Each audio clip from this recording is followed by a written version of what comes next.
Chapter 1. The dying thing in the dark. The forest had no mercy for the lost, and Alara was very lost indeed. She stumbled through the undergrowth, her stolen cloak catching on thorns that seemed to reach for her with malicious intent. Behind her, somewhere in the distance, the orphanage bells still tolled. Matron Carey would have discovered the empty bed by now. The missing ledger, the proof of what they'd done to the children who never came back from the cellar. Alara's fingers tightened around the leather bound, book pressed against her ribs. Evidence, salvation, a death sentence if they caught her. The September storm broke overhead with vindictive fury. Rain lashed through the canopy, turning the path to mud that sucked at her worn boots. Lightning illuminated the twisted oaks in stark white flashes, and in one of those moments of brightness, Alara saw it. A creature crumpled at the base of an ancient tree, wings spread awkwardly, dark fur matted with something that looked black in the dim light. A bat. Enormous, nearly the size of a cat, she should have kept running. Every instinct screamed at her to disappear into the darkness, to put miles between herself and the orphanage before dawn. But Alara had spent 17 years learning that the small and wounded deserved kindness, even when the world offered none. Especially then. She knelt beside the creature and her breath caught. The bat was dying. Its chest rose in shallow, irregular gasps, one wing bent at an unnatural angle. And there, she squinted in another flash of lightning, an iron bolt protruded from its side, the metal blackened and twisted as though it had been heated in flame. The wound around it looked burned, the flesh raw and weeping. "Oh, you poor thing," Alara whispered. She had no supplies, no shelter, nothing but the clothes on her back and the damning ledger, but she'd assisted the orphanage physician before he'd left in disgust at Matron Carey's cruelty. She knew wounds. She understood pain. Alara shrugged out of her cloak and wrapped it carefully around the bat's trembling body. The creature made a sound, not quite a shriek, something lower and more resonant, but didn't struggle. Its eyes opened, vast, dark, wholly aware in a way that made her breath catch. Not an animal's eyes, something else looked out from behind them. "I won't hurt you," she said, though she wasn't certain it could understand. "I'm going to try to help." The bolt had to come out. Alara gritted her teeth, braced the bat's body and pulled with steady pressure. The creature convulsed, and that sound came again. Something almost like words in a language she couldn't comprehend. The bolt came free with a wet sound that made her stomach turn, and blood followed, darker than it should be, almost black in the rain. She tore strips from her underskirt, Matron Carey's voice shrieking in her memory about waste and wickedness, and bound the wound as tightly as she dared. The bat had gone still, its breathing barely perceptible. Dying or already dead, she couldn't tell. "Please," Alara heard herself whisper. "Please don't die. Not tonight. Not when we've both fought so hard." Thunder rolled overhead like the wrath of God. She gathered the wrapped creature against her chest and ran deeper into the forest. Away from the path, away from civilization and all its cruelties. The storm battered her. Branches whipped her face, but she held the bat close, shielding it with her body. A cave mouth opened in the hillside ahead, barely more than a crack in the rock, but shelter nonetheless. Inside, the darkness was absolute and musty with the scent of earth. Alara collapsed against the stone wall, cradling the bat, listening to the storm rage outside and the fainter sound of her own ragged breathing. The creature had gone cold in her arms. She pressed her fingers to its chest and felt nothing. "I'm sorry," she said to the darkness. "I'm so sorry." Light bloomed behind her. Not firelight, something colder, like moonlight given substance. Alara spun, her heart hammering, and the bat was no longer in her arms. Instead, a man stood in the center of the cave, naked and magnificent and impossible. He was tall, perhaps 30 in appearance, with dark hair that fell past his shoulders and skin so pale it seemed to glow. The wound in his side still bled, black blood trickling down his ribs, but he stood steady. His eyes were the same vast, dark pools she'd seen in the bat's face. "You saved my life, little orphan," he said, and his voice was the sound she'd heard in the creature's cry, resonant and ancient and amused. How remarkable, how very inconvenient. Alara's back hit the cave wall. Her hand found a loose rock, though she knew instinctively it would be useless. "What are you?" The words scraped from her throat. He smiled, and his teeth were very white, very sharp. "I am Lord Cassius Draven, master of the Northern Bloodline, keeper of the Eternal Pact." He took a step toward her, graceful despite the wound. "And you, brave, foolish child, have bound yourself to me with an act of mercy. There are rules about such things. Ancient laws. I don't understand. You will." Another step. Lightning flashed outside, illuminating him in silver relief, beautiful and terrible and not human at all. "The ones hunting me will have sensed my transformation. They will come here, and they will kill you simply for being near me. Your only chance of survival is to accept my protection." "Why would you protect me?" His smile faded into something harder, something that might have been respect. "Because you protected me when I was weak, expecting nothing in return. Because the life debt is sacred among my kind. Because—" He paused, head tilting as though listening to something she couldn't hear. His expression shifted to urgency. "They're coming. Decide now, Alara. Run back to your orphanage and die, or accept shelter with a monster and live. Choose." The storm howled. In the distance, something else howled back. Many voices. Hunting cries. Alara looked at the ledger, at the vampire, at the darkness that suddenly seemed full of teeth. She chose. "I'll stay." Chapter 2. The Manor of Shadows. The vampire moved like liquid darkness through the forest. Alara ran behind him, her hand clasped in his. Cold, cold fingers that nevertheless held hers with surprising gentleness. Lord Cassius pulled her through the undergrowth with preternatural speed, faster than she could have managed alone, yet never dragging or hurting her. The hunting cries echoed closer now, accompanied by the sound of many bodies crashing through the trees. "What are they?" she gasped. "My brother's hounds, lesser vampires bound to his will." Cassius's voice remained steady despite their pace. "He wants me dead, which means he wants you dead as well. The mercy law protects you only if I live to enforce it." They burst from the forest onto an overgrown estate. Through the rain, Alara glimpsed a manor house rising against the storm-dark sky. Gothic arches and crumbling towers, windows like empty eyes, the whole structure wrapped in ivy and neglect. It looked abandoned, perhaps for decades, yet Cassius ran directly toward it as though coming home. The front doors opened at his approach. Not by his hand. They simply swung inward on silent hinges, revealing a grand foyer beyond. Cassius pulled her inside, and the doors slammed shut behind them with a boom that resonated in her bones. She heard the hounds hit the barrier a moment later, snarling and clawing, but the wood held. "They cannot enter uninvited," Cassius said, releasing her hand. "We're safe. For now." Alara stared around the foyer, her breath slowly calming. Safe was a relative term.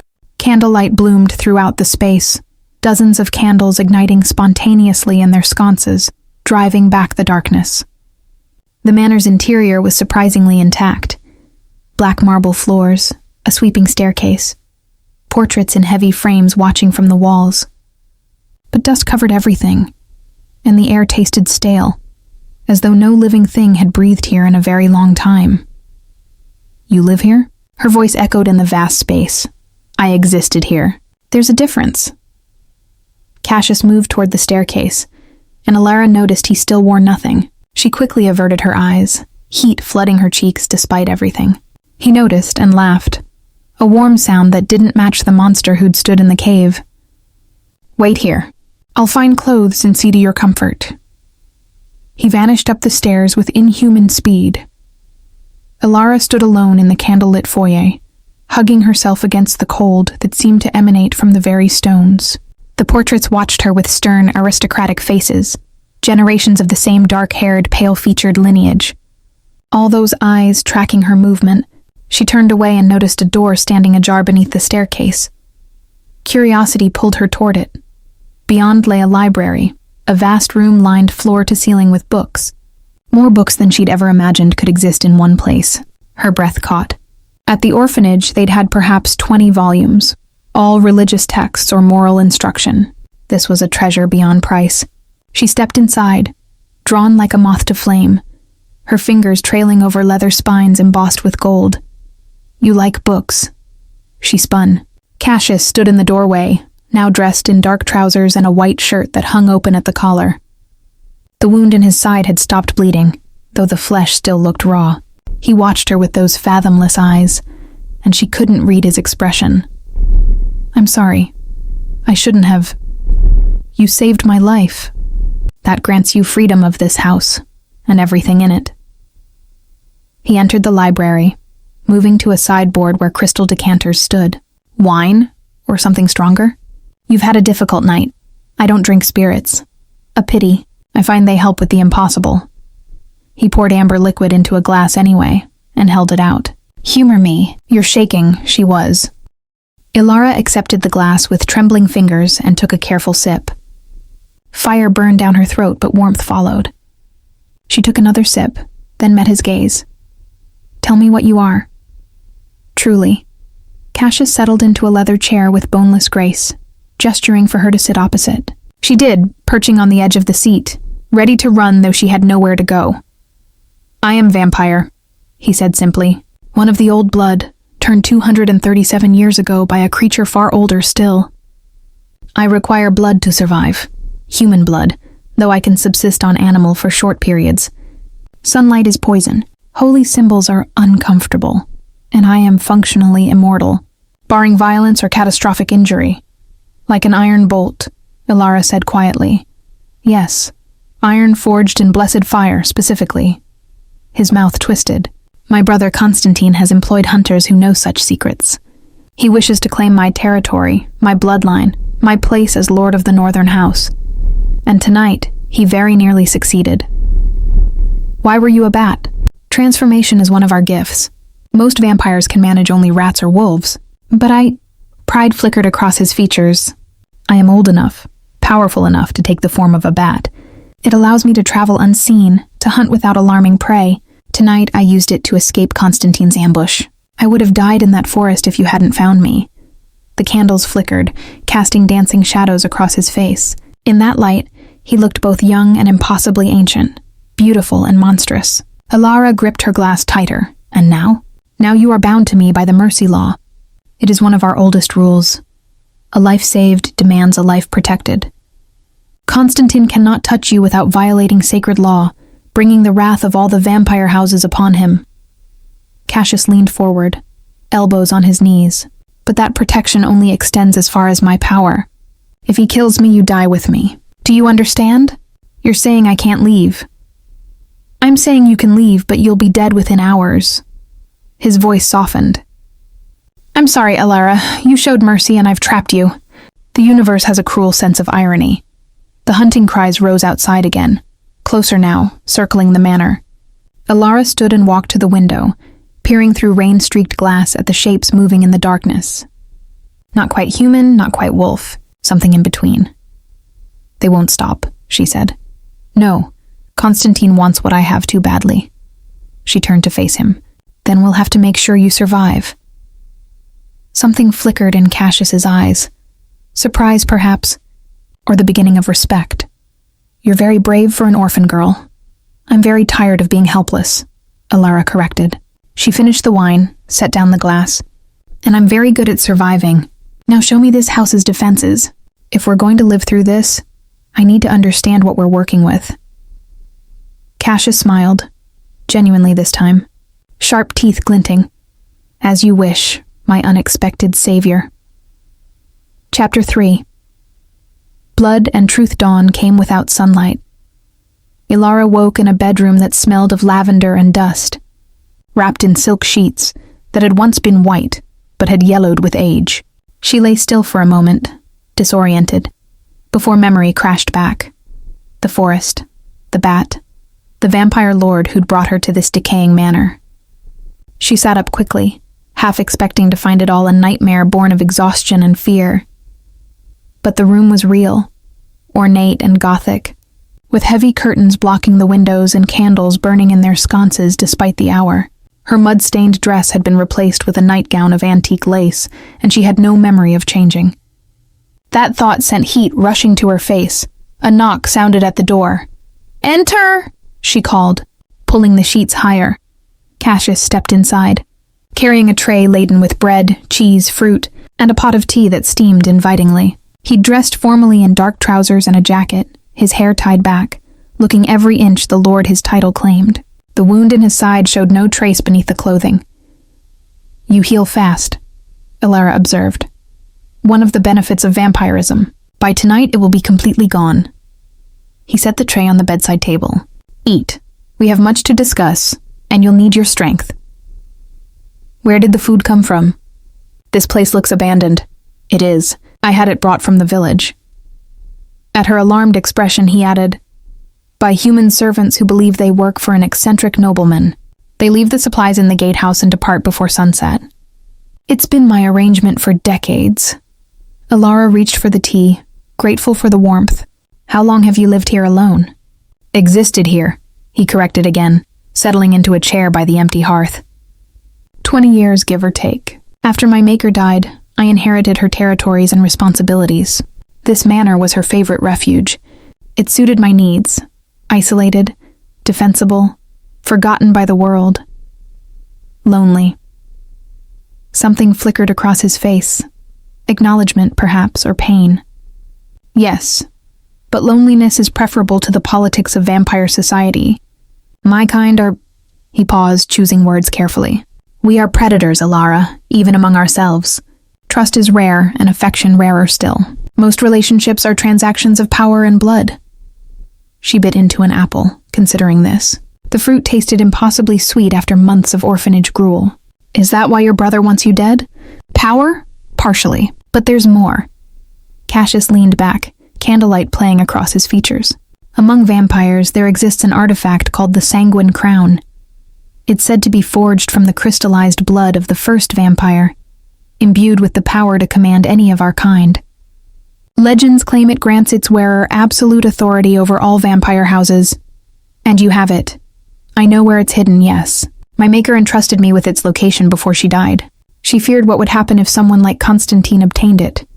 He lacks the wisdom to wield such power responsibly." Cassius's expression darkened. "He's been hunting me for years, trying to force me to reveal its location." The iron bolt in the forest was his latest attempt. Elara set down her cup. "Why not just destroy it?" "It cannot be destroyed. The crown is bound to existence itself. To unmake it would require unraveling the very foundations of vampire nature." He met her gaze. "The best we can do is keep it hidden, keep the knowledge contained. That is my burden, and now, inadvertently, yours." Outside, the storm had broken, but clouds still shrouded the sun. The manor creaked around them, settling into its bones. Elara felt the weight of revelation pressing down. She'd fled the orphanage to escape one cage, only to find herself in another, infinitely stranger. "I need to show you something," she said quietly. She rose, wrapping a blanket around her shoulders, and retrieved the ledger from where she'd hidden it beneath the bed. The leather binding felt heavy with the weight of evidence. She handed it to Cassius. "This is why they'll be hunting me too." He opened the book, pale fingers turning pages covered in cramped handwriting and columns of figures. His expression grew colder with each page. Impossible to imagine he'd been mortal once, that warmth had ever touched that face. "Children," he said flatly. They were selling children. To factories, brothels, private buyers, anyone who'd pay. Elara's voice shook despite her effort to control it. The orphanage was a front. Matron Carey kept records of everything. Every child, every transaction, every buyer. I copied it all before I ran. And they'll kill you to keep this secret. Yes. Cassius closed the ledger with deliberate care and looked at her with something new in his eyes. Not pity, but recognition. You saved me because you understand what it means to be prey. I saved you because you were dying, and I could help. Elara lifted her chin. I don't regret it even now, even knowing what you are. What I am is damned. What I am is a monster who drinks blood to survive. He stood, moving to the window, pulling back the curtain just enough to peer out at the overcast sky. You should be terrified of me. I'm terrified of many things. You're not high on the list. He laughed, sharp and surprised. Most humans have better survival instincts. Most humans haven't spent their lives in Matron Carey's care. You'd have to try very hard to frighten me more than she did. The moment hung between them, fragile and strange. Then glass shattered downstairs, a window breaking, followed by the sound of many feet on marble floors. Cassius spun from the window, his body going rigid with predatory alertness. "They're inside," he breathed. Alara's heart lurched. "How? You said they couldn't enter uninvited." "Someone invited them. One of my servants, perhaps, or—" He cut off, listening. Then his eyes widened. "Constantine himself is here. He must have compelled someone, broken the threshold wards. We need to move. Now." He grabbed her hand, pulling her toward a panel in the wall she hadn't noticed. It swung open to reveal a narrow passage, dark and descending. Below she heard voices, cold, cultured, speaking in a language that hurt her ears. "The catacombs," Cassius said urgently. "Stay close to me. Don't make a sound." They plunged into darkness together. Chapter 4.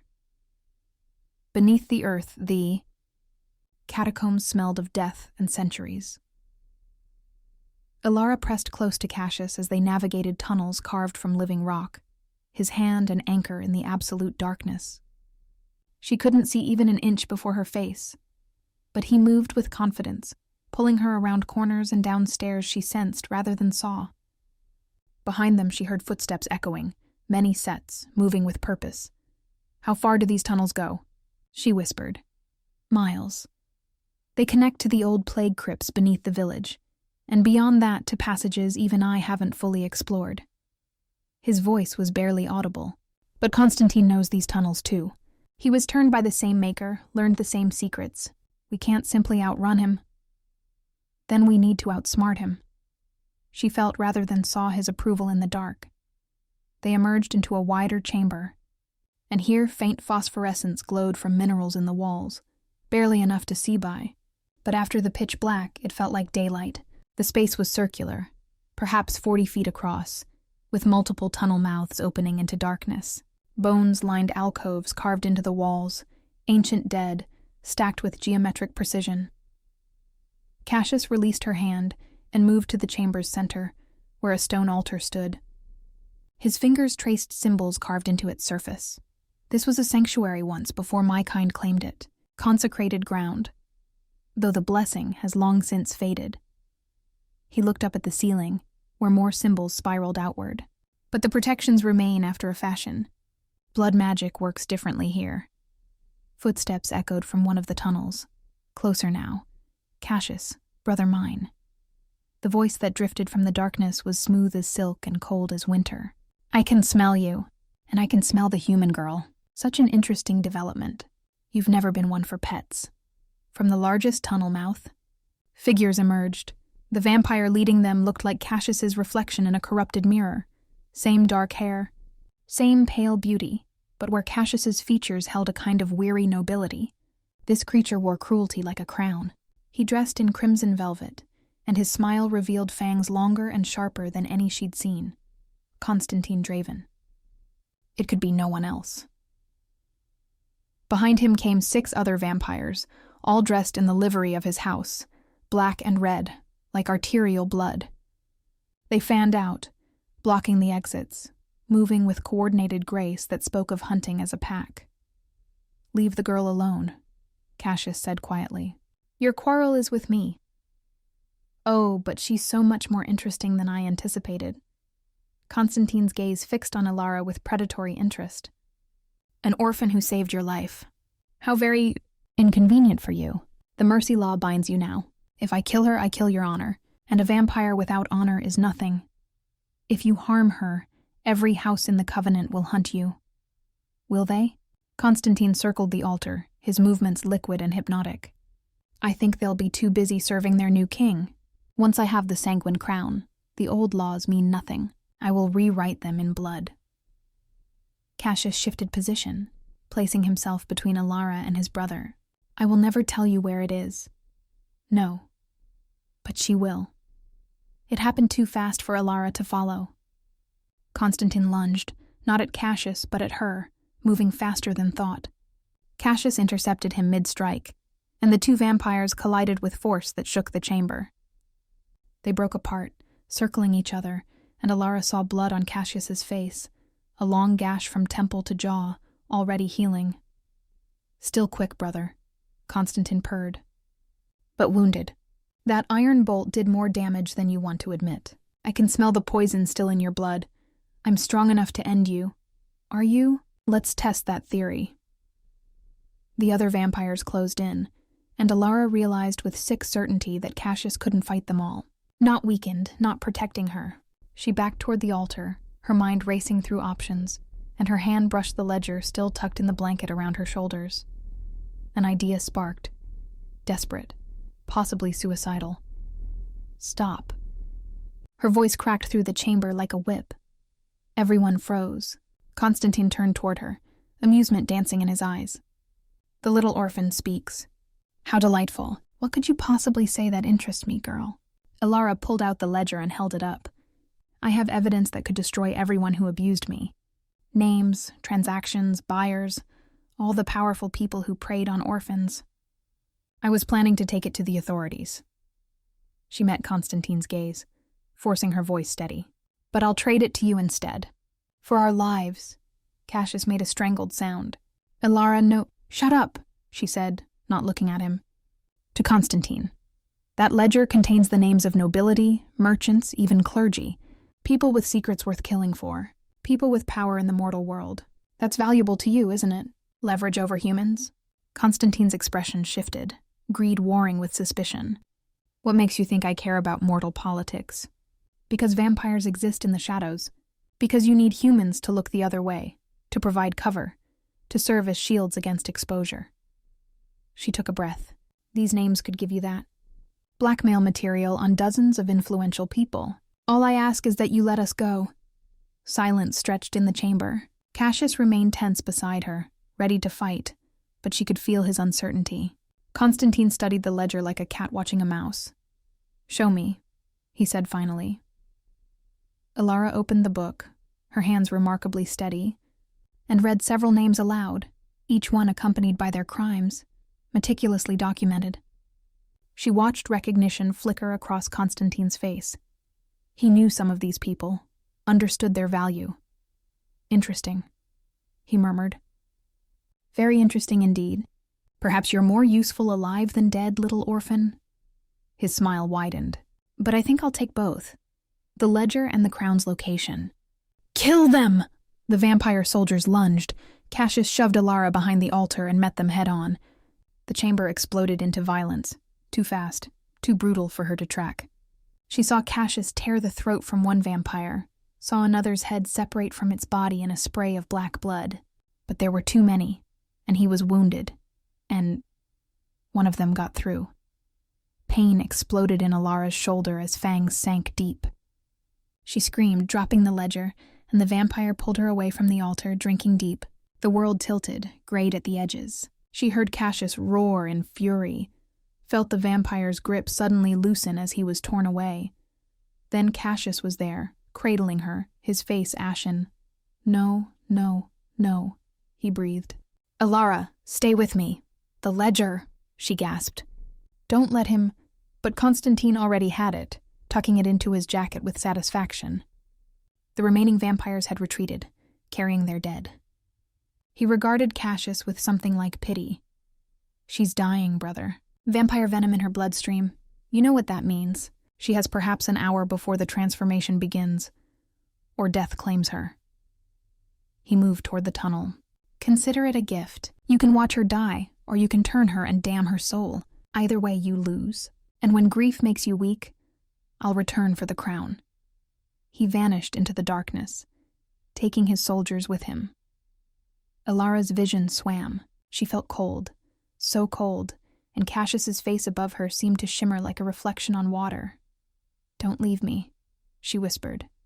"Never," he promised, and lifted her in his arms. Chapter 5. Blood and bargains Cassius carried her through tunnels that seemed to stretch forever. Alara drifted in and out of consciousness. aware only of his arms around her and the steady rhythm of his movement. The wound in her shoulder burned like liquid fire, and something foreign pulsed through her veins. Constantine's soldier's venom, transforming her from the inside out. She tried to speak but couldn't form words. "Save your strength," Cassius murmured. "We're almost there." They emerged into a hidden chamber she hadn't seen before. Small and circular, lit by blue-flamed candles that gave off no heat. A bed occupied the center, draped in black silk, and the walls were covered in arcane symbols that hurt her eyes to look at directly. "My sanctuary," Cassius said, laying her gently on the bed, the one place in these catacombs where transformation magic is contained. "It will slow the venom's spread, give us time to decide." "Decide what?" The words came out slurred. He knelt beside the bed, his face level with hers. In the blue light, he looked carved from marble, beautiful and remote and ancient beyond measure. But his eyes held anguish.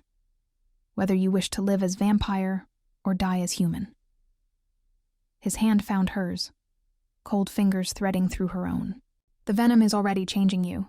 Without intervention, you'll transform, painfully over several days, with no guarantee of retaining your sanity. But I can accelerate the process, guide it, ensure you survive with your mind intact. Or..." He paused. "Or I can end it now. Quickly, painlessly. You would simply fall asleep." Ilara's breath came shallow and rapid. "If I transform?" "You would be vampire, immortal, powerful but forever changed. You would need blood to survive. Sunlight would burn you. You would watch everyone you knew grow old and die while you remained frozen." His grip tightened. "And you would be bound to me, your sire, connected by blood and magic until one of us dies the true death. Would you do that?" Her vision blurred with tears or fever.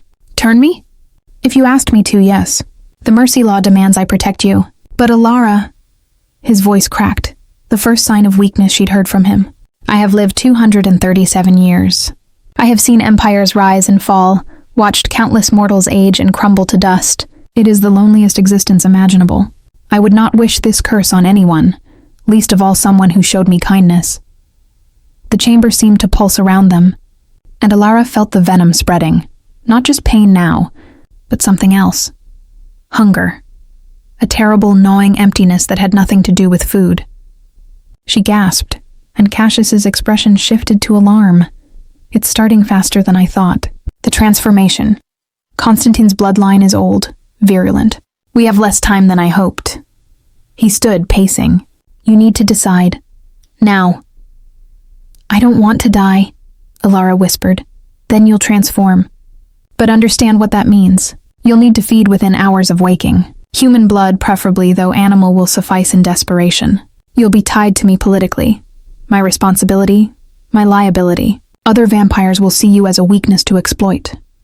He stopped pacing, met her eyes. "And you'll be giving up any chance at a normal life. Love, family, children, growing old, surrounded by grandchildren. All of it. Gone. I never had that chance anyway." Ilara pushed herself up on one elbow, fighting through the pain and fever. "I was an orphan in a corrupt institution, living on borrowed time until they decided I was too old or too troublesome. Running from them, I would have died in poverty or desperation. At least this way," she coughed, tasted copper. "At least this way I survive. I fight back. You're choosing immortality out of spite. Despite everything," amusement colored his voice. "I'm choosing life over death. That's not spite. That's survival." She held out her hand. "Help me, Cassius. Guide the transformation. I trust you. You shouldn't. You barely know me. I know you kept your word about protection. I know you could have let me die and been free of the mercy law's burden. I know..."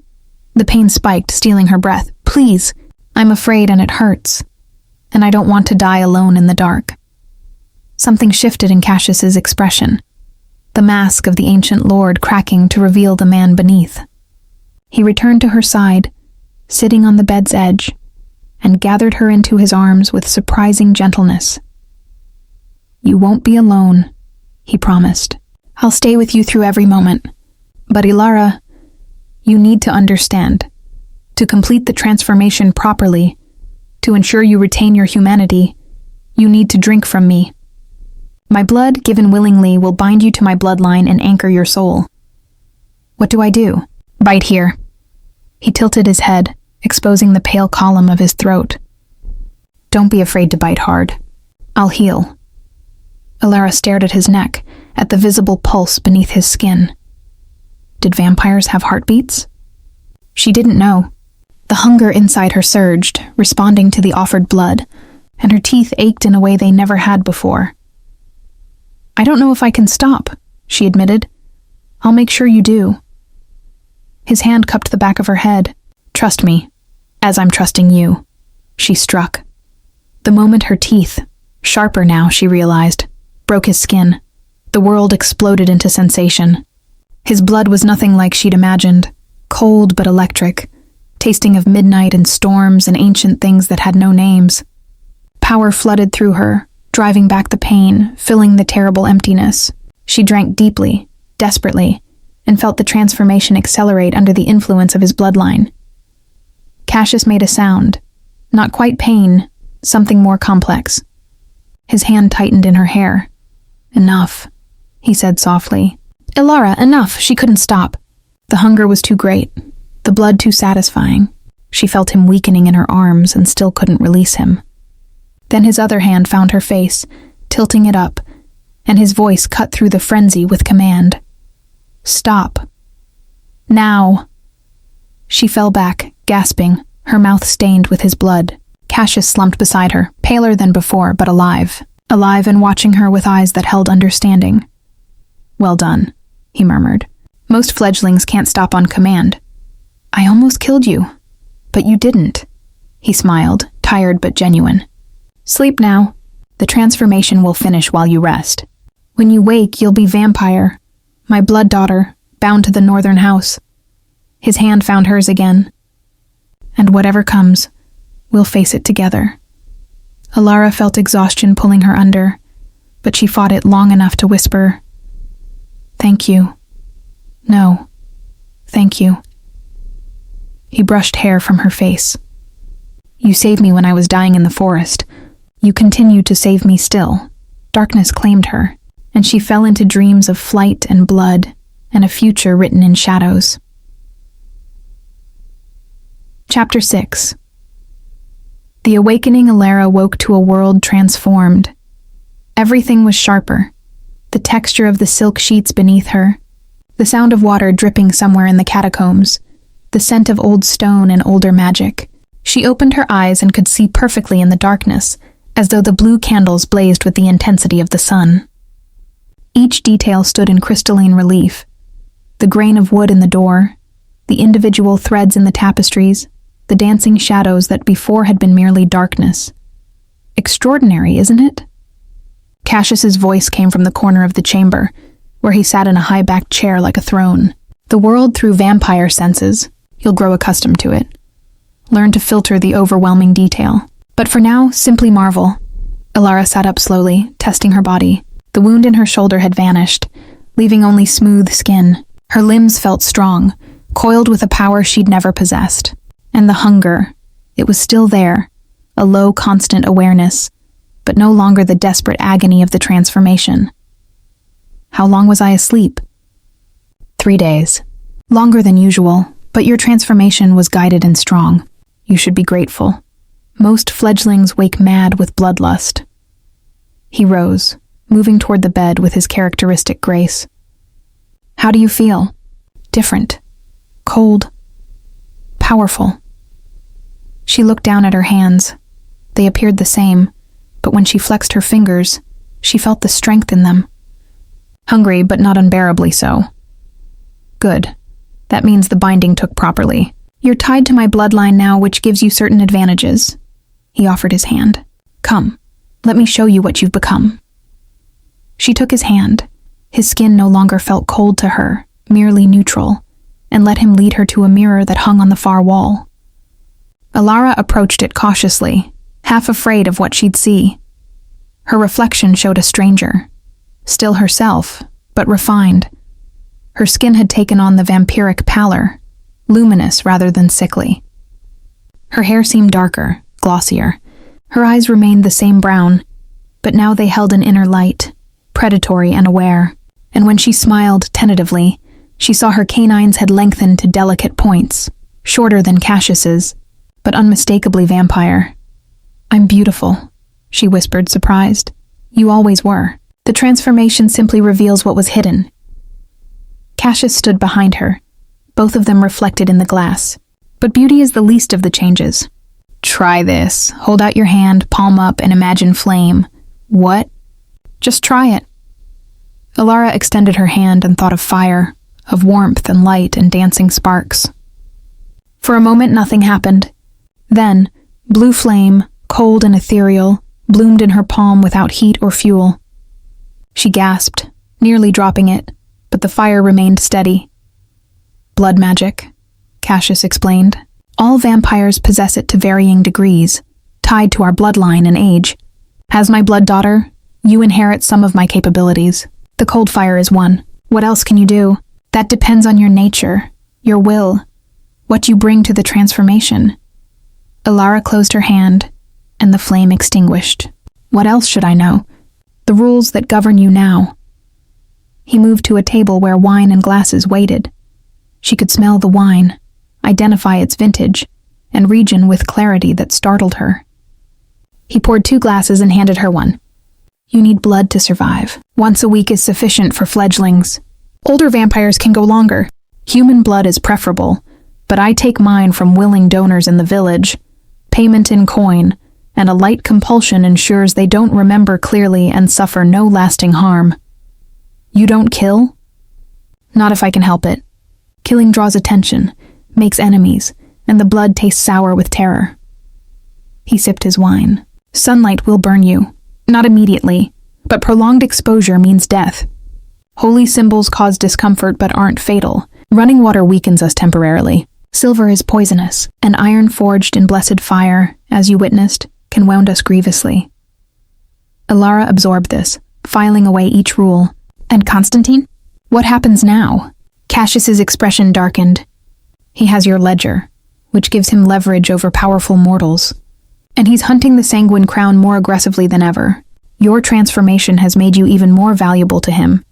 Young vampires can sometimes sense artifacts that old ones cannot, uncorrupted by centuries of power.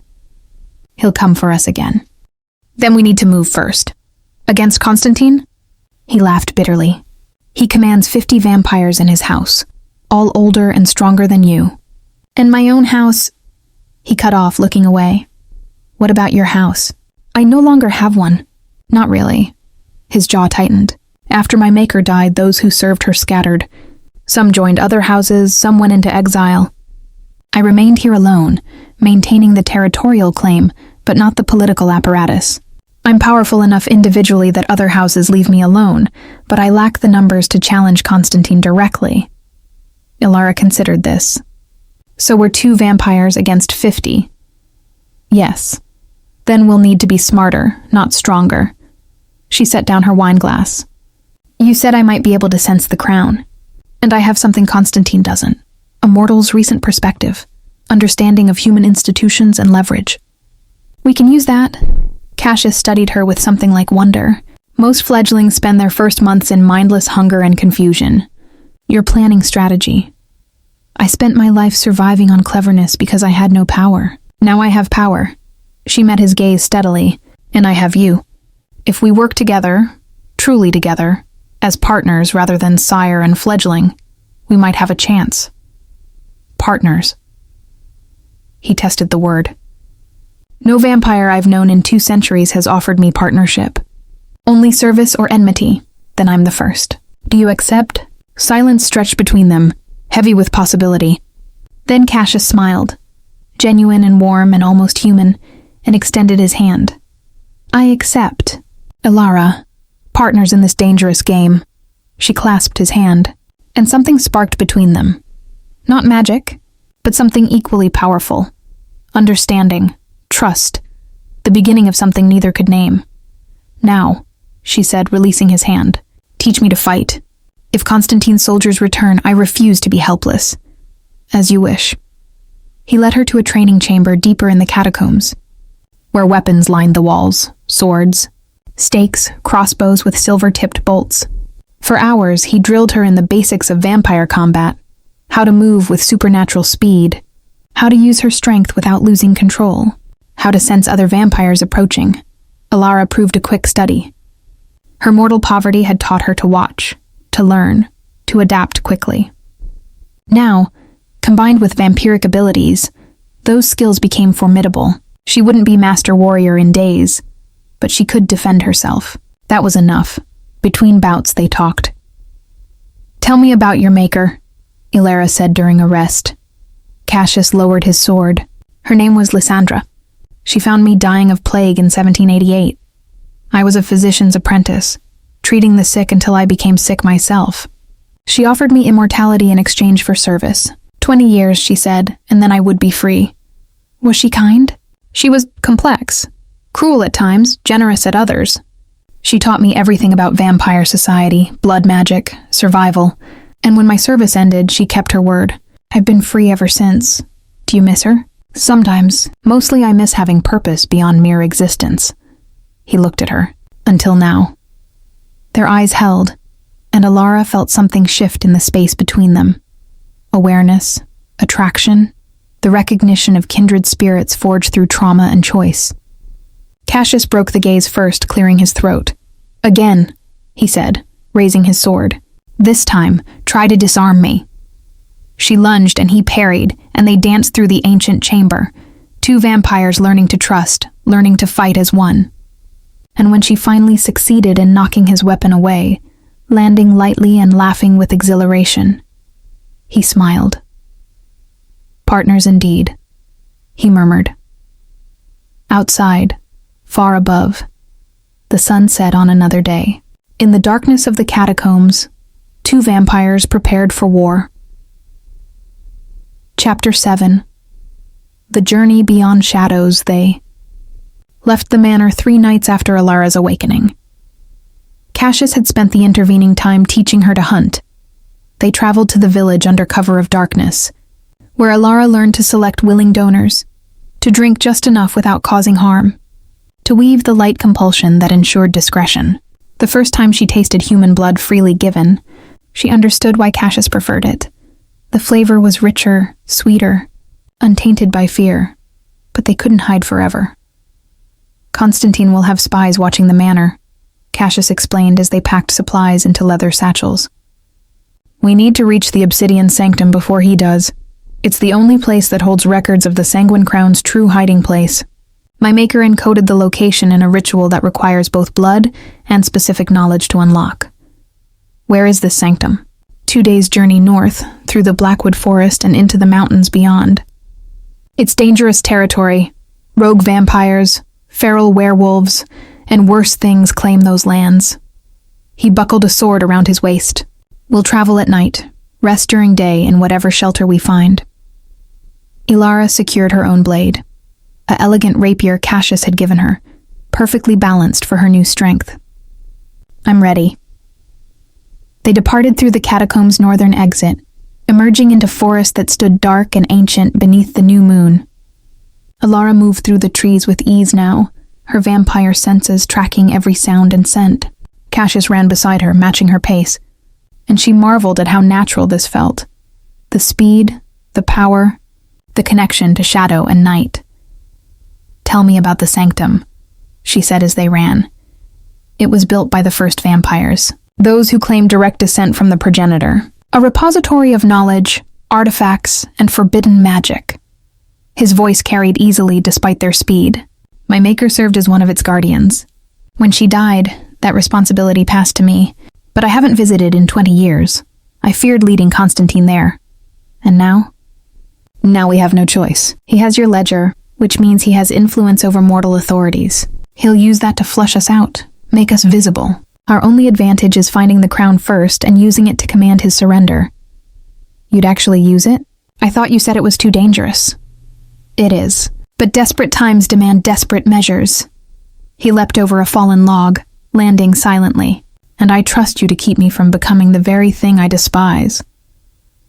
The words hung in the air between them, weighted with meaning. Alara felt her dead heart, which still beat sluggishly, when strong emotion moved through her. stir at the implicit trust. They ran through the night, covering miles in silence, comfortable in each other's presence. As dawn approached, Cassius slowed, testing the air. There's a shepherd's hut ahead, abandoned. We'll shelter there. The hut proved small and decrepit, but the roof was intact and the walls thick enough to block sunlight. Cassius barricaded the door from inside while Alara explored the single room. A fireplace, a broken chair, dust and cobwebs. Nothing more. Not luxurious, but safe enough, Cassius said, settling against the wall. Sleep if you can. Tonight's journey will be harder. We enter the Blackwood. Alara sat beside him, close enough that their shoulders touched. Exhaustion pulled at her, but her mind raced with questions and fears. Cassius, she said quietly, why do you think Constantine fears you so much? You said you're powerful, but surely not more powerful than 50 vampires combined. Fear is the wrong word. He envies me. Cassius's eyes remained closed. Our Maker loved me more, trusted me more, gave me the knowledge he craved. And unlike him, I have no desire to rule others, which makes me dangerous in his eyes. How do you control someone who wants nothing you can offer? You want things, do I? You want companionship, purpose, to matter beyond mere existence. She turned to face him. I see it in how you speak about your Maker, how you've lived alone for 20 years. You're lonely, Cassius, and loneliness is a want, even if you won't admit it. His eyes opened, fixing on her with unsettling intensity. You see too much for one so young? I'm 17, was 17, and I spent my life watching people, learning their tells and weaknesses. It's how orphans survive. And now you're immortal. What will you do with eternity, Alara? The question caught her off guard. She'd been so focused on survival, on the immediate threat, that she hadn't considered the vast expanse of time stretching before her. I don't know, she admitted. Perhaps learn everything I can. Read every book in your library. Travel the world. Meet other vampires. Find a purpose of my own. She paused. And help you if you'll let me.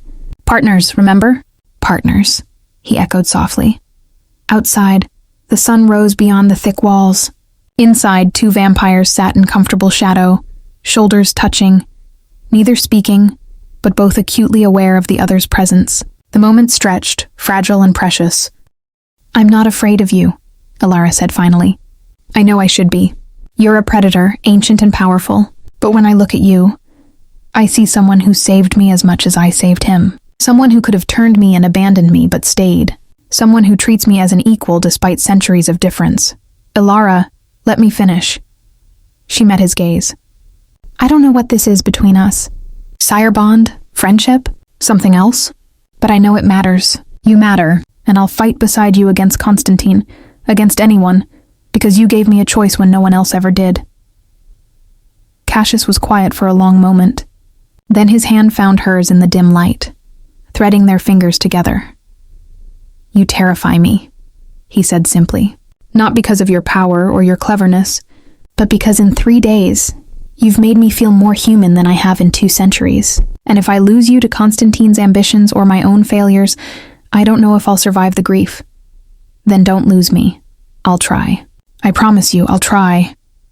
He lifted their joined hands and kissed her knuckles, a courtly gesture from another age, but tender in its antiquity. Alara felt heat flood through her despite vampiric coldness, and she squeezed his hand. Sleep, she whispered. I'll keep watch. We're both safe here. Then we'll rest together. They slept sitting up, hands clasped between them, as sunlight blazed beyond the walls, and the world of mortals moved on without them. Chapter 8. Blood and Vows. The Blackwood. Forest earned its name. Alara and Cassius entered the cursed trees on the second night, and immediately the atmosphere changed. The forest was old, older than vampires, older than human memory, and it did not welcome intruders. The trees grew so thick that even vampire sight struggled to penetrate the gloom. Strange sounds echoed through the darkness. Howls that were not quite wolves, whispers that might have been wind or might have been voices. The sense of many eyes watching from the shadows. Stay close, Cassius warned. The Blackwood is neutral territory, claimed by no house. That means anything might hunt here. They moved cautiously now, no longer running but walking with weapons drawn. Alara's rapier felt comforting in her hand, and she kept her other senses alert for danger. Several times she caught glimpses of movement in the periphery, shapes that vanished when she looked directly at them. "What lives here?" she asked quietly. "Rogues mostly. Vampires who've abandoned house politics. Some are harmless hermits, others..." He trailed off as a scream echoed through the trees, human, terrified, abruptly cut short. Others are not. They found the source 10 minutes later, a small clearing where 3 vampires fed on a traveling merchant, draining him dry while his horse fled into the darkness. The rogues looked up at Cassius and Alara's approach, blood staining their faces, eyes wild with bloodlust. "Move along," the largest rogue growled. "This is our kill." "We're just passing through," Cassius said evenly. "We have no quarrel with you, no?" The rogue stood, letting the merchant's corpse drop. "But you're house vampires, I can smell it. And house vampires aren't welcome in the Blackwood. Your politics and wars have no place here." "We're not here for politics. We're seeking the obsidian sanctum." That got a reaction. The 3 rogues exchanged glances, and the leader's expression shifted from hostility to something more calculating. "The sanctum? Why would house vampires risk the Blackwood for that dead place? That's our business." "Maybe. Or maybe you're hunting treasure, artifacts, things that belong to all vampire kind, not just the houses." The rogue took a step forward. "Maybe we should stop you, for the good of the free vampires." Cassius sighed. "I really hoped we could avoid this." The fight was brief and brutal. The rogues attacked as one, moving with desperate ferocity. But they were young vampires, perhaps a century old at most, no match for Cassius's age and skill. He moved through them like death itself, his sword a silver blur. One rogue fell with her head separated from her body. The second took a thrust through the heart that reduced him to ash. The leader managed to wound Cassius, a deep gash across his ribs, before Alara intervened. She'd been holding back, uncertain of her place in the fight. But seeing Cassius injured broke her hesitation. She lunged, her rapier finding the rogue's throat, and with a burst of will channeled the cold fire Cassius had taught her. Blue flame poured from her blade into the vampire's body, and he burned from the inside out, screaming. Then silence. Cassius stood panting, black blood staining his shirt. The wound in his side already healed, but his eyes held something she hadn't seen before. Approval mixed with concern. "You didn't hesitate at the end," he said. "He hurt you. I couldn't..." Alara looked down at her blood-stained rapier. "I killed him. Yes, and saved my life doing it." Cassius approached, took the blade gently from her shaking hand, and cleaned it on the fallen rogue's cloak. "This is what we are, Alara. Predators, killers when necessary. I know you understand survival, but understanding and experiencing are different." "I'm all right." She met his gaze. "I didn't enjoy it, but I'm not horrified either. Is that wrong?" "No, it's practical, and it means you'll survive what's coming." He returned her rapier. "But remember this feeling, the weight of taking a life, even a vampire's life. The moment it stops mattering is the moment we become the monsters humans believe we are." They left the clearing, moving deeper into the Blackwood. An hour later, they reached a stream that cut through the forest like a silver wound. Cassius paused at its bank, kneeling to wash the blood from his hands and shirt. The running water made him wince. Even diluted, it weakened vampires. But he persisted. Alara knelt beside him, helping clean the blood from his collar. "You fought well," he said quietly. "Natural instinct, good form. With time and training, you'll be formidable. I had a good teacher. I had a good student." He caught her hand, stopping her ministrations. "Alara, I need to tell you something.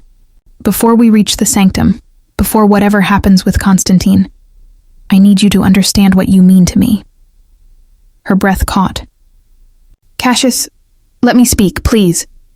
He turned to face her fully, still kneeling, their hands clasped between them. "I turned you because the mercy law demanded it, because letting you die would have violated everything I believe about honor and choice. But that's not why I stayed. That's not why I taught you, protected you, let you into my confidence. Then why? Because you remind me what it means to be human. Because you're brave and clever and you see past the monster to the man. Because in 3 days you've made 200 years of loneliness bearable. His grip tightened. I'm falling in love with you, Alara. Or perhaps I already have. And that terrifies me more than Constantine ever could. The forest seemed to hold its breath. Alara felt her own dead heart thunder in her chest, responding to words she'd never expected to hear, from a creature who shouldn't be capable of love. I don't know what love is, she admitted. I've never had it, never felt it. But I know that when you're near, the world makes sense. When you smile, I feel warm despite the coldness. When you're in danger, something in me screams to protect you. She lifted their joined hands to her lips. If that's love, then yes, I'm falling too. Cassius made a sound, half laugh, half sob, and pulled her close. Not to feed, not to fight, but simply to hold her. Alara wrapped her arms around him, pressing her face against his chest, and felt his lips brush her hair. This is madness, he murmured. Good. I prefer madness to loneliness. He pulled back just enough to cup her face, tilting it up to his. Their eyes met, and Alara saw everything there. Desire and fear, hope and anguish. Centuries of isolation cracking open to let in light. May I kiss you? He asked, formal even now. Yes, she breathed. His lips met hers gently at first. A question, an offering. When she responded, pressing closer, the kiss deepened. It was nothing like she'd imagined. Cold and warm at once, electric with shared power, tasting of blood and night and eternity. His hands slid into her hair and hers clutched his shoulders, and for one perfect moment, nothing existed except this connection. When they finally broke apart, both were shaking. That was, Cassius began. Everything, Alara finished. A howl echoed through the blackwood, closer than before, and carrying a familiar edge. Cassius's expression shifted from tender to alert in an instant. Constantine's hounds. They've found our trail. He stood, pulling her up. We need to run. The sanctum is close. If we reach it before them, its wards will protect us. They ran hand in hand through the cursed forest, leaving the stream behind, racing toward sanctuary or doom. Chapter 9. The Sanguine Crown. The obsidian sanctum rose from the mountain like a fang. Alara saw it as they burst from the blackwood's edge, a tower of black volcanic glass, carved with symbols that hurt to look at directly, surrounded by a courtyard where nothing grew. Power radiated from the structure, ancient, immense, the accumulated magic of centuries of vampire lore and blood sacrifice. There, Cassius pulled her across the open ground toward the sanctum's entrance. Behind them, the howling grew louder. The wards will trigger once we cross the threshold. They'll hold Constantine's forces at bay. They reached the massive doors, obsidian, inlaid with silver tracery, and Cassius pressed, his palm against the surface.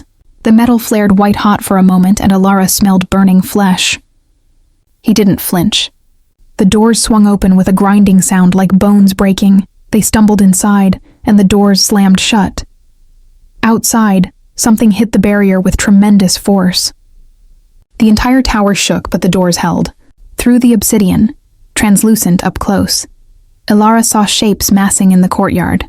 Vampires, dozens of them, all wearing Constantine's crimson livery. Welcome, brother. Constantine's voice rang out, magically amplified. I must thank you for leading me here. I've been searching for the sanctum for decades, and now you've delivered both it and the crown to me. Cassius spun to face Alara, his burned hand already healing. He's bluffing. The wards will hold for days, and will have found the crown's location long before then. Will you? Constantine laughed. I think not. You see, while you've been playing teacher to your little fledgling, I've been studying your maker's journals, the ones she kept hidden in the village archives. Did you know about those, brother? No? How unfortunate. They detail quite explicitly how to breach the sanctum's defenses from within.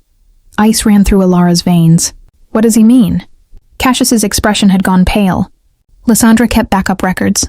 Safety measures in case... No, he couldn't have found all of them. But I did. Constantine's voice dripped with triumph.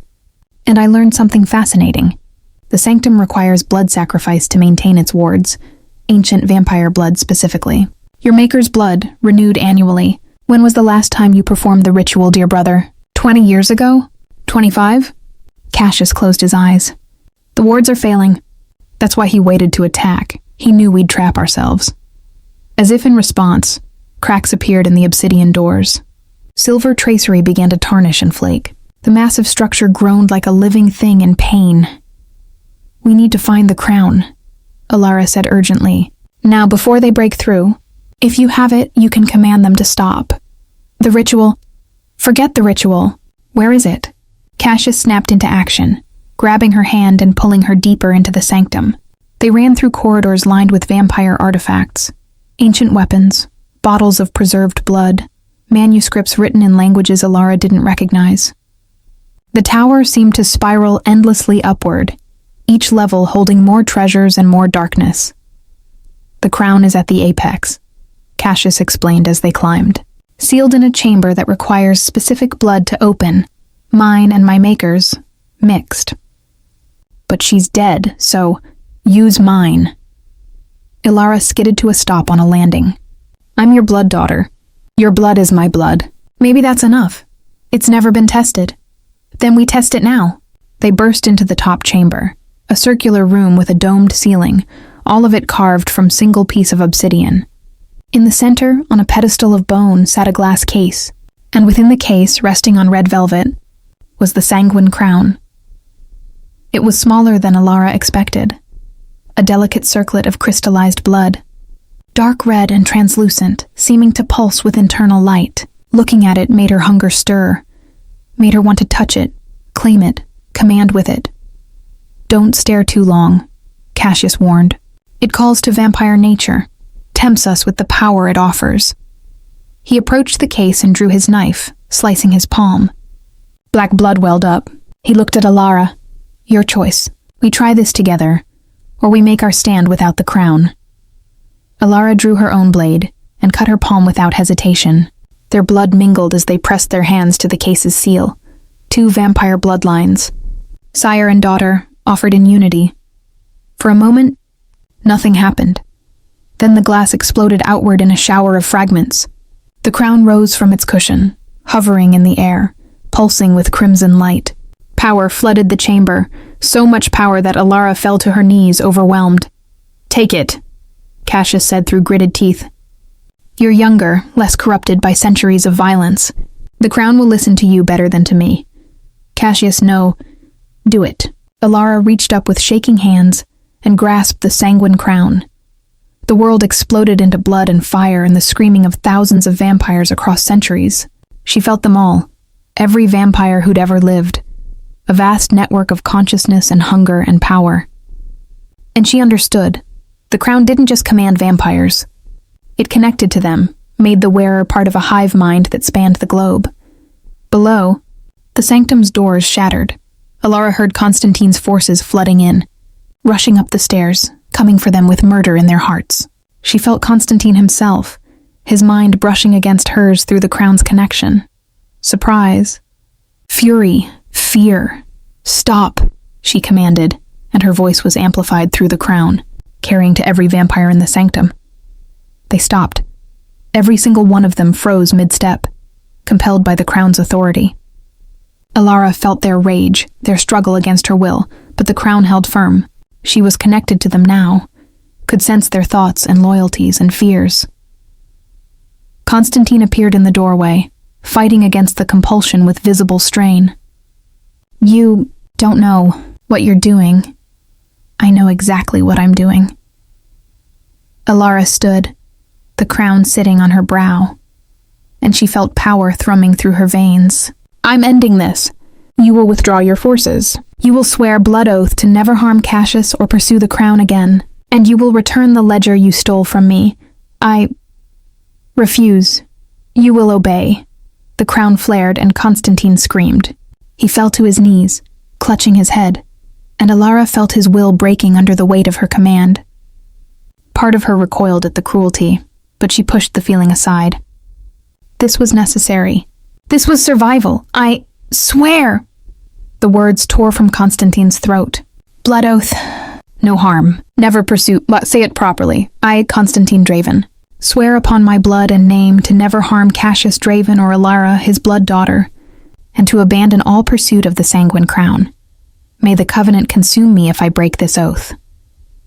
The oath settled into place, a magical binding that would destroy him if he violated its terms. Alara felt it lock into his very nature, inescapable and eternal. She released the compulsion. Constantine collapsed, gasping. His vampires stirred, confusion and fear radiating from them. Alara addressed them through the crown's connection. Return to your territories. Tell all the houses what happened here. The sanguine crown has chosen its bearer, and any who challenge this will face the same judgment. There will be peace or there will be obedience. Choose. They fled, all of them, including Constantine, vanishing into the night like shadows before dawn. Silence fell over the sanctum. Alara swayed, and Cassius caught her, easing the crown from her head.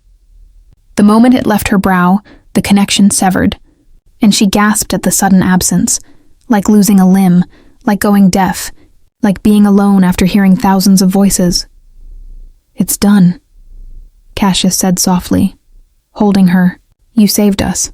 Saved me again. I felt them all, she whispered. Every vampire. Their pain, their hunger, their loneliness. Cassius, we're all so lonely. I know. He pressed his forehead to hers.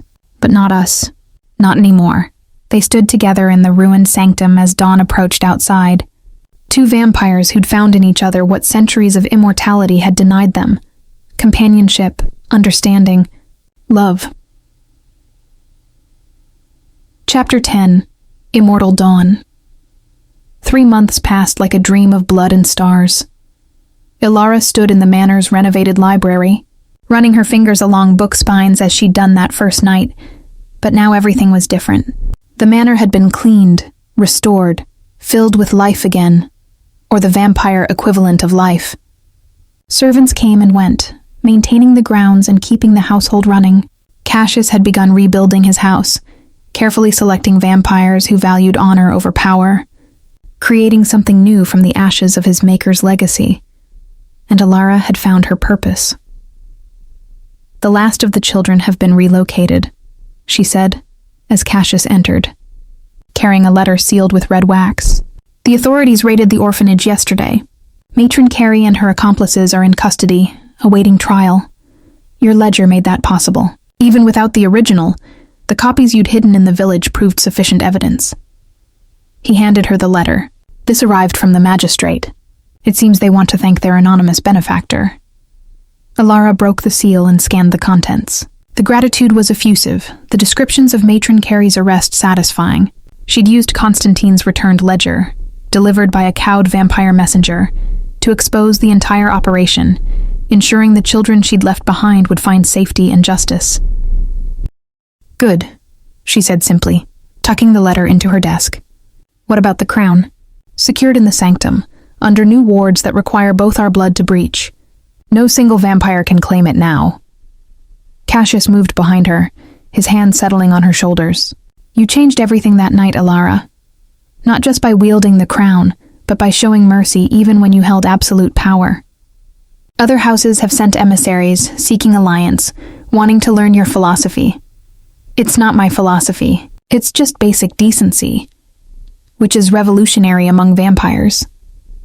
He turned her to face him, his expression soft with affection. You're remarkable.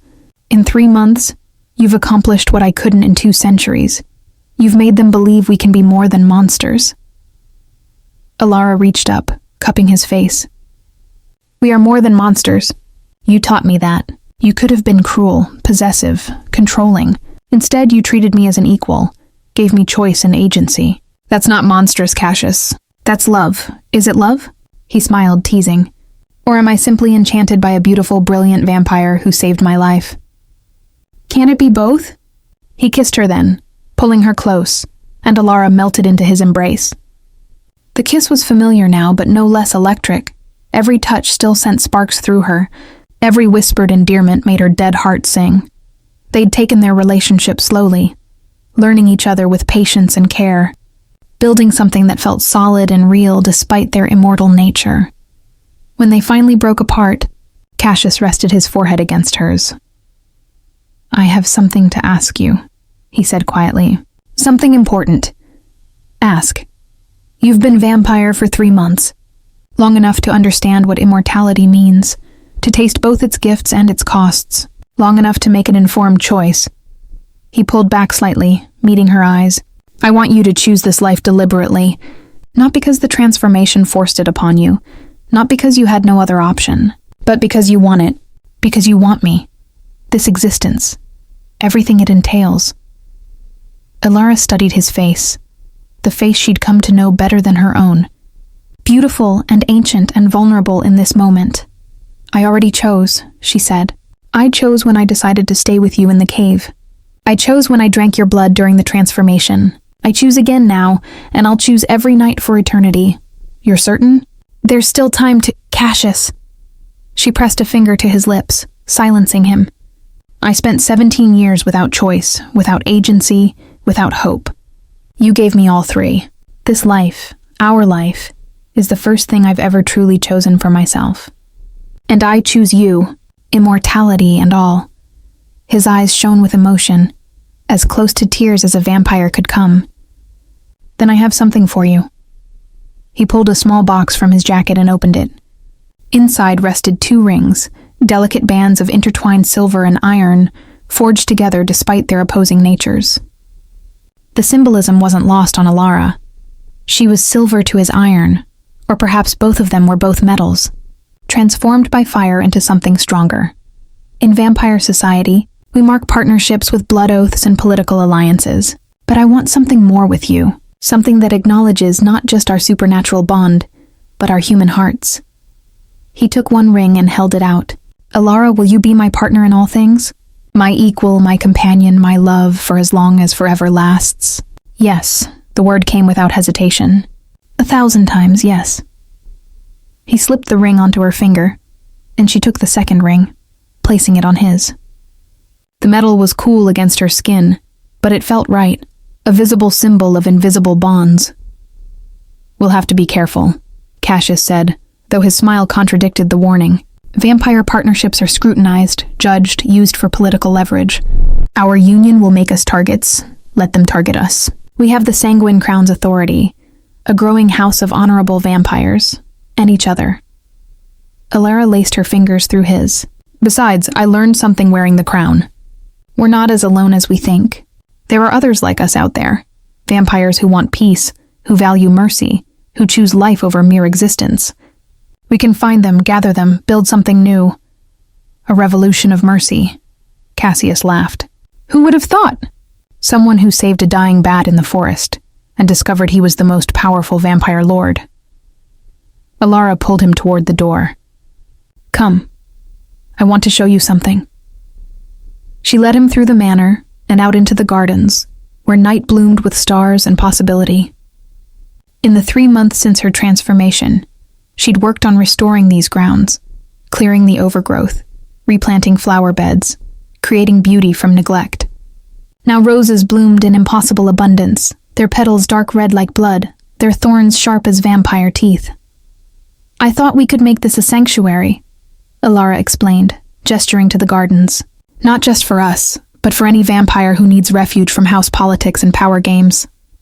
A place where they can remember what it means to be more than monsters." Cassius surveyed the gardens with wonder. "You've been planning this. I've been dreaming it. There's a difference." She turned to him. "I know what it's like to have nowhere to go, no one to trust. If we can offer that safety to others, if we can build a community based on choice rather than compulsion, maybe we can change vampire society from within. It will take decades. Centuries, perhaps. Good thing we have forever." He pulled her close, and they stood together in the garden, surrounded by blood-red roses and starlight. In the distance, a bat swooped through the sky, just an ordinary bat, hunting insects, living its brief life. But Alara watched it with affection, remembering the dying creature she'd saved, the transformation that had followed. "Do you ever regret it?" Cassius asked quietly. "Saving me that night? Never, not once." She looked up at him. You gave me life, Cassius. Real life, not just existence. You gave me choice and power and love.